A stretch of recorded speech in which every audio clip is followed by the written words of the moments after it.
everybody, and welcome back for another training diary. This is actually number 10, which feels a bit insane that we're already at that point. Today is going to be a little bit dressage heavy. I am sorry about that, but actually all the horses at their recent shows have had little pointers that I kind of need to focus on and address. So we'll be looking at all of those and seeing how we get on. I also, in case anyone hasn't guessed from the title of this video, have a little bit of bad news. Which is that little Dazzle came in from the field the other day with a huge bulge on his tendon. My wonderful vet and I are just hoping that it's tendonitis, and the swelling, it's a very good roll, Dazzle. The swelling touched loads of wood, has gone right down. So we're hoping it's tendonitis, but we're not going to know for another week or so until it's got to a point where we can scan it and check for any damage. So anyway, that is a bit of a disappointment after the excitement of our last video where he was back under saddle for the first time. And I'll be honest, I was quite upset when it happened, but we're just keeping everything crossed. Aren't we, Dazzle?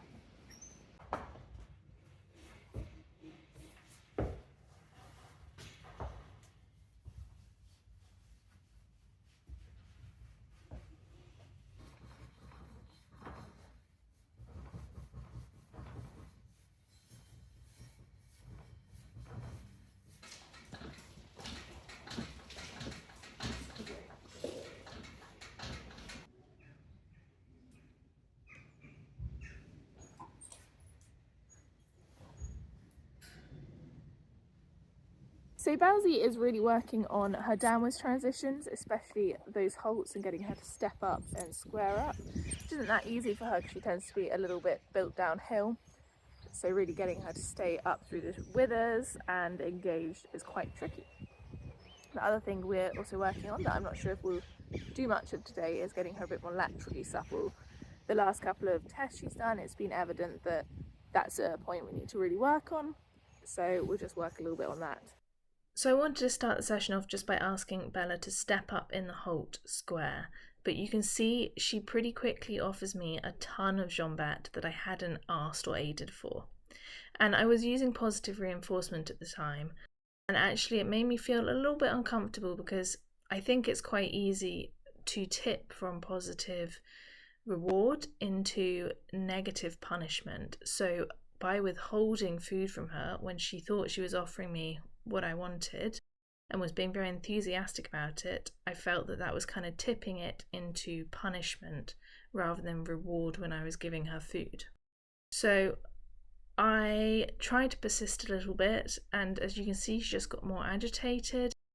So I quite quickly flipped to just doing some more calm lateral work just to get her back into a good mental state, and I actually stopped using positive reinforcement at that point. I just thought it was easier to not add it as a complication, even though I do really like it generally as a method. So anyway, I then returned, once I felt she was in a happier state, to the original question of just asking her to square up behind and step under. Now, the goal with this is that I almost want her to sort of almost piaffe into the halt. So this is to get her downwards transitions much better and to get her sitting in a downwards transition. And you can see it doesn't always work because there I asked her to piaffe and she kind of fell out of it. I just asked her to halt square and try it again. And you can see she's got quite a nice little piaffe developing in her. So when I ask her for that little bit of activity into the halt, she actually ends up halting really nice and square and really coming under her, which is very difficult for her. I then hopped on, and I never actually left walk in this session. I just wanted to keep it simple. So I then worked on some lateral work and some suppling work with her. And this is quite a nice little exercise here, and very difficult, where you go from leg yield to half pass back to leg yield again. And the idea is that you don't change the angle of your yield or your half pass. So her body should stay parallel or roughly parallel at all times with the same angle. As you can see, that was really difficult for us as a pair. It requires me to have very good control over her positioning her shoulders And that's very difficult when the horse finds it challenging to step evenly, slowly, and regularly behind in the lateral movement. So it's very good for developing evenness and strength broadly across the horse, as well as challenging my ability to control her shoulders.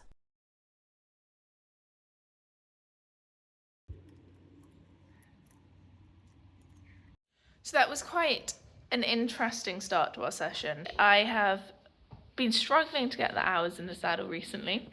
I've not been 100% well.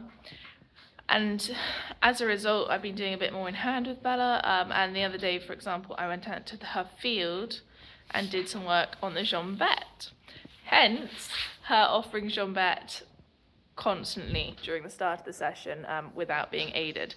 So I've obviously not quite got something right there. I was using positive reinforcement in the field, and obviously just there I was using positive reinforcement. I love positive reinforcement. I think it's brilliant, especially for bringing horses out of their shells. But I think today was an example of where I haven't quite got it right on the positive reinforcement front, because the food was introducing a little bit of stress and anxiety that I don't really want in training.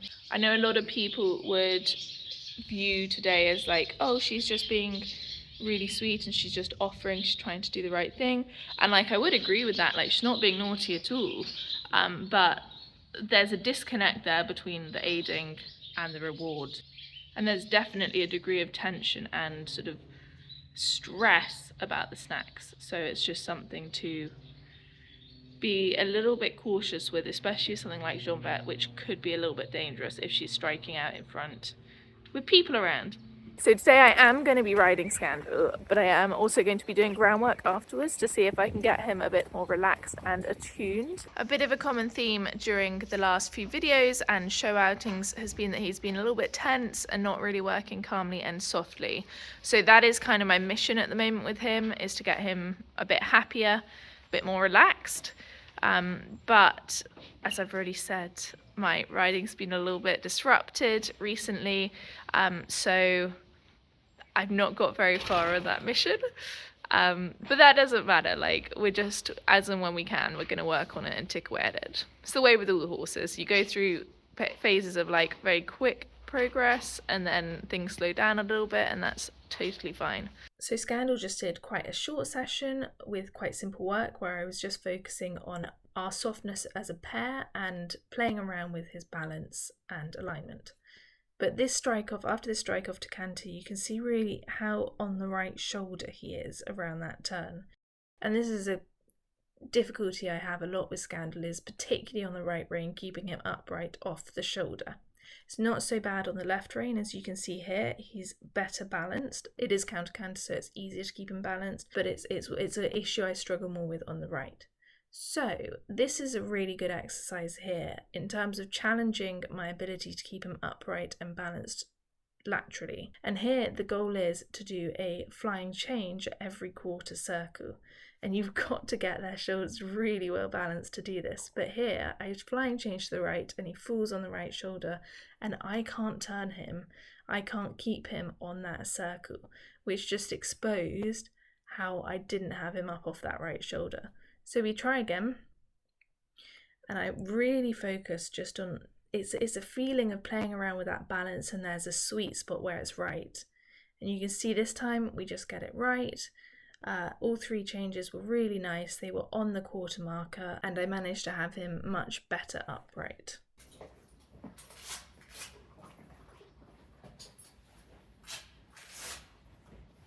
Now, groundwork really is my bread and butter for developing relaxation, confidence, and attunement between horse and rider. And you can see off the bat that the head movements, the slight creeping into my space are all signs of tension. And here you see there's real agginess in his mouth. He's grabbing onto the rope, and those are all signs of tension.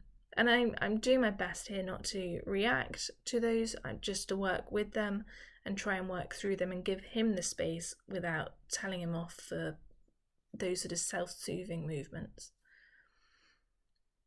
But what I'm really trying to do here is asking him to move in a way that he finds he can release some physical tension and find a calmer, happier mental state. And you see that when he does, he starts to feel less inclined to grab hold of the rope and really chew on that, and he'll release it, and then he'll come to a happier state. He has a tendency to creep into people's space, like there, and that's just a boundary I want to be quite clear about, so I don't increase confusion in him and make things blurry, which can add anxiety in itself. Just keep that boundary firm that, he stays in his own space, I stay in mine. And sometimes I will actively move him out, sometimes I'll increase my own energy like I did there, because it's a slightly less offensive way of asking him to move out the space. It's more defensive from me. Now here he's really quite aggy with his mouth, so I just, as I say, I try and ignore it. I persist when he comes to a stop but hasn't released physically. I just ask him to yield, to soften through his ribs and open them up.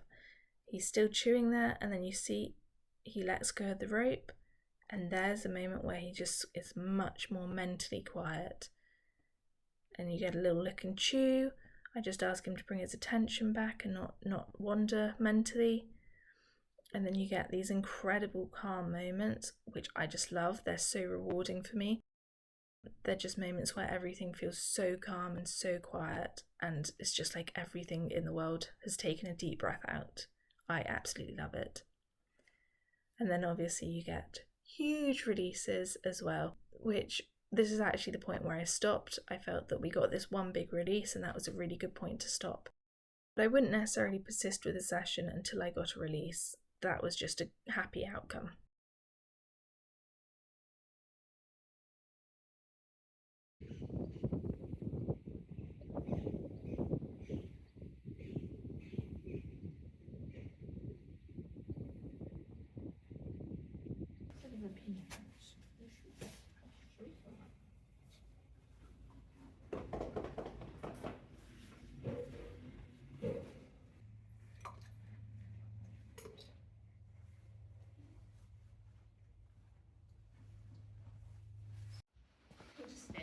He's so cute. Aren't you a good boy, huh?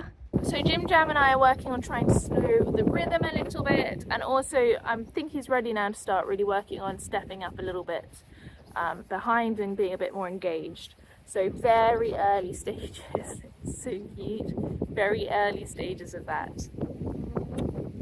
Okay, on to the cutie pie, and the first thing I do is just ask him to step up behind, because it's a really good way of introducing the idea that they can close up behind and they can start stepping under. And I just quietly ask him to step up, and sometimes he'll shift off the track there and I just correct him, and as soon as he's closed up behind, I will reward him. I'm not so worried about him being square in front, I just want him to be square behind. And can we just take a moment to appreciate the colour of this horse? Oh my gosh, he's adorable.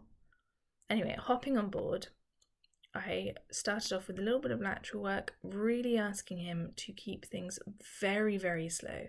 And with him, I'm being very specific about getting quite a big movement sideways and trying to maintain a specific angle. And what I really want him to do is to really load each hind leg and to really have to open them up sideways. And there we lost the angle a little bit, so I just ask him to bring it back. And the slower the better, because that makes him load them more. Looking at Jim Jam's trot, there's a few things he really struggles with. Jimmy is very straight in the hind leg, especially at the hock, so that means he finds it very difficult to really flex his hind legs and bring them under. He tends to have a slightly quick rhythm, and he tends to move, at the moment, he's quite sort of moves quite croup high and a little bit on the forehand, but that's all stuff we can work with. We just need to get him seated a bit more and flexing behind a little bit more. So I need to, first of all, slow everything down, because by slowing everything down, I give him much more time to coordinate himself, to articulate behind, so to really start flexing those joints and bringing them under. And to load those hind legs a little bit more in a way that builds strength. If you push them on too fast, they can't do any of that, and that's when you tend to get them really out behind and not stepping under. So within the pace, I'm asking him to slow right down, and I'm looking for the moment where there's just a moment where the horse's back softens underneath me and it all just feels like you can feel them stepping slowly behind, really starting to shift that weight a little bit more behind.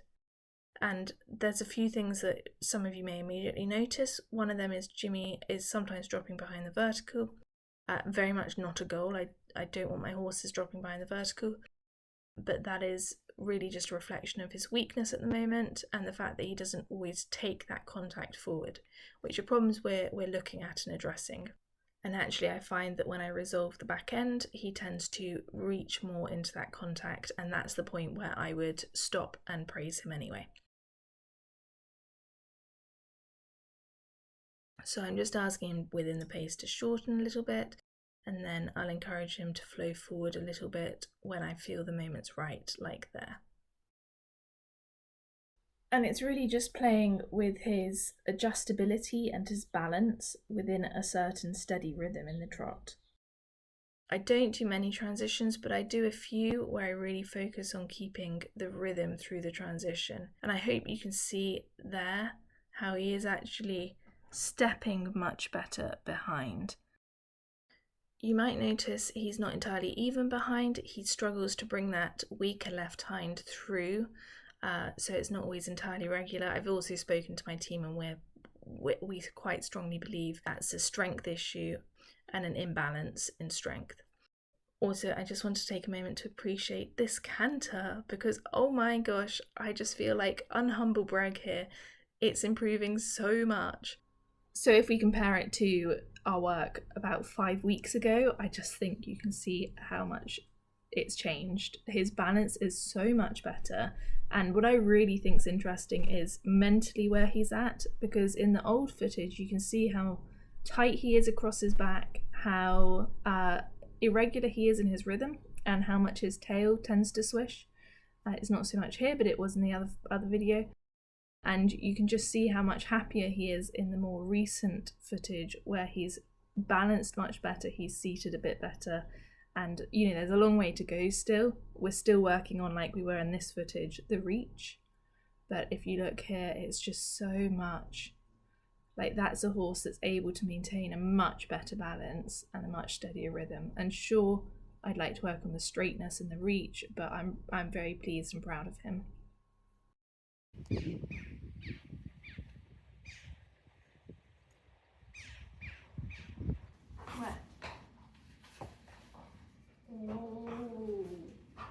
Oh yes. Oh gosh. Oh yes, and that. Oh yes.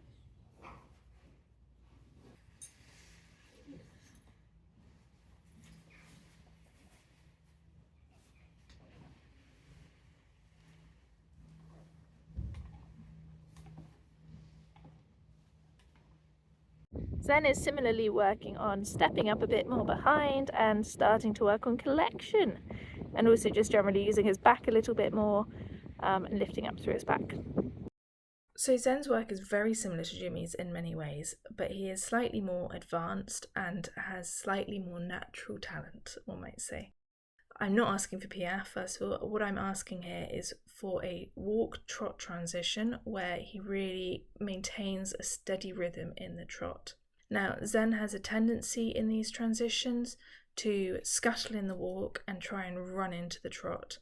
So really I want to build a bit more seated, get him a bit more seated and get him stepping more and really focus on maintaining that slow rhythm. So he doesn't just, I hesitate to say it, but so he doesn't just plough on his forehand off into the trot and starts to really be able to regulate his stride a bit better. Now, it's not always perfect. There, the trot slightly fell apart after the transition, but that's okay. But then you get moments like that where you just got a soft few steps of trot and it came out really nicely. And this is really hard for him because he's got to coordinate in a way that he finds very difficult, especially with his slight weakness behind still.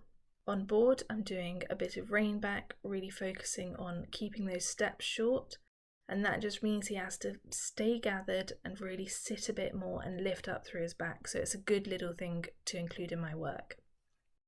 As with Jimmy, I'm trying to keep everything quite slow, and Zen's much more inclined to rush than Jimmy, so the rhythm is really something I have to try and be quite disciplined with for myself. And then I do a lot more transitions with him, and again, the thing I really focus on is keeping that rhythm slow.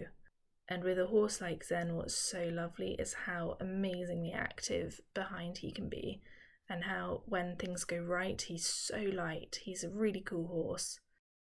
Where he's at in his training, I can get much more variation between when I ask him to slow and gather a little bit, and then push him a little bit more into slightly more open stride.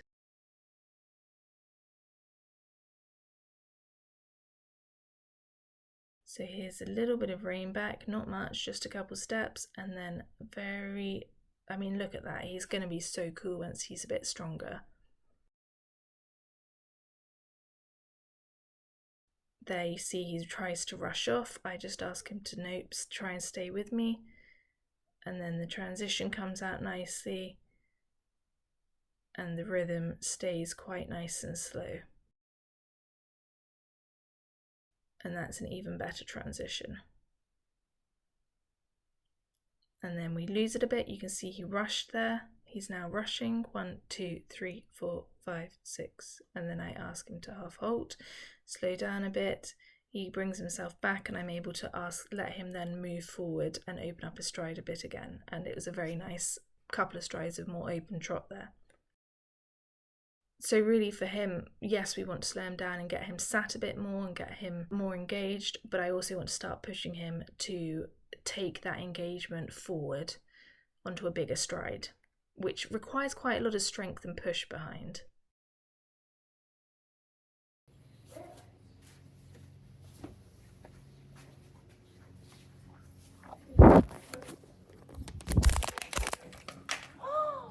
Dazzle!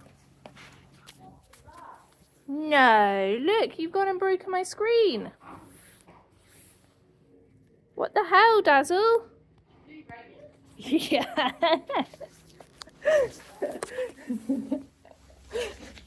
That is very good going, Dazzle.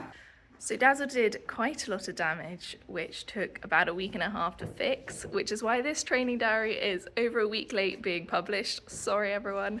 I hope you at least found it interesting. I definitely found it an interesting day in terms of the slight differences in how each horse was working based on like the stage of training they're at. There are also a fair few little challenges, particularly in terms of Bella and Scandal, that kind of just reflect the importance of considering psychological training as well as physical training and emotional as well. You know, it's a really complete system, and you cannot ignore or neglect any of those three things, which is easier said than done. I generally have a tendency to focus too much on physical, but I'm working on it. We all are working constantly, I know, on doing better for our horses. So I don't have anything else to say really, except I hope you have a wonderful horsey weekend. It's really hot here in the UK, so I hope you guys manage to stay cool, or at least the weekend gets a bit cooler if you are based in the UK. And I will see you in my next video, which will be an inventing vlog, which is very exciting.